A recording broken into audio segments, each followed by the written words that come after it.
sa mga idolo, shout out po sa lahat ng mga riders dito sa Taiwan. Bali ito na naman po tayo, nagra-rides, gagala kung saan saan. At Wow. itong nadaanan namin, napapawaw ka na lang talaga kasi sa mga daanan pa lang, oh, sulit na sulit na.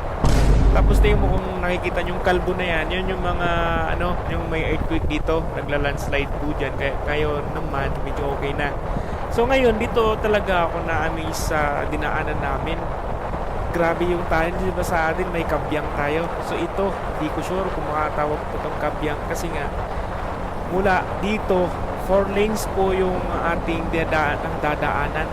Tingnan mo, yung papunta, 2 lane, tapos yung pabalik, 2 lane. Tingnan mo, tingnan nakikita nyo, hindi nyo lang gaano ano kasi yung video natin na bumuis po kasi yung ating camera. So yun, bali dito mga idolo, ang takbuhan natin 50 to 60s. Nandyan lang po yung ano natin kasi hindi po tayo pwedeng magpabilis dito. Kasi pag once na naswertehan tayo ng camera, although wala naman kasi nagbabantay dito, pero napakadaming camera.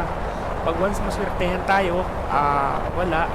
Yayay, ang mahal po ng mga penalties dito tulad ng 12K, depende. 3K, may 6K. Depende sa sitwasyon, lalong-lalo na halimbawa 40 yung nakalagay dyan, maximum, na ginawa mong doble, naging 80 o 90 ka 100. Iwan ko lang kung ano, 12K plus yung 6 months na hindi mo magagamit yung motor mo, tanggal yung plaka. Ganun po kalala dito. Ayun, kaya naman kami minsan nakakatakot din mag top speed, lalong-lalo na sa mga syudad na banda, parte. Talagang napakadami din. Hindi, minsan may mga pulis na kabantay sa sulok, may mga ganun pa. Kaya iwas na lang din tayo sa mga ganun. Kasi bundo, hindi naman tayo mag top speed doon kasi pagpunta lang ng mga syudad, bibili naman ng kung ano-ano.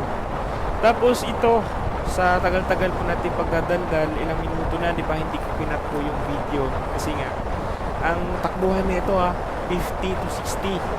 Hanggang ngayon wala pa rin po tayo sa dulo. So ganyan po alalayo. Ito yung pinakaunang tunnel ko na papaano ko talaga, napapawaw pa naman talaga. May mga tunnel dito mahaba, kaso ito talaga yung pinakamalaking mga daanan. Sa bandang kabilang side na kasi ito ng Taiwan, bali tapat po ng Pinas ba, kung ano.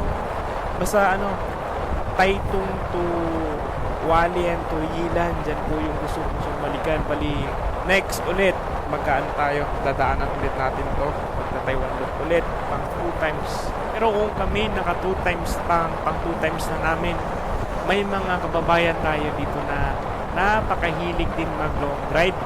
Shout out sa mga kababayan natin na mahilig mag long ride. Ride safe po dun sa lahat. Bali, ang mga trip naman nila, yun po yung di pa natin kaya. Yung sinatawag nila na infinite loop, ganon. Kasi bukod sa naikot na nila yung pinakamapa ng Taiwan, yung mga sulok-sulok pa po sa may bandang gitna, kaya nagiging hugis 8, diba, infinite, ganon. Ganon po yung ginagawa nila, so yun po yung di natin kaya. So yun mga idolo, bali nakikita na po natin yung liwanag na pinakadulo ng tunnel na to. Minsan talaga napaisip ko, paano kaya nila to binutas, no? Ilang taon, mga ilang dekada ba to nila bago nila na butas tong kabahabang tunnel na to. So yun, bali na sa exit na tayo guys. Nakikita na po yun, yan po yung pinamagandang lugar. At kung nakaabot ka na dito sa video na to, paki-share na lang po ng ating videos at huwag niyo po kalimutan na i-follow po yung ating page para sa mga gala pa po natin dito sa Taiwan. Yun, sa mga riders po dyan, ride safe po sa atin lahat. Ingat-ingat po sa pagbiyahe at enjoy lang po.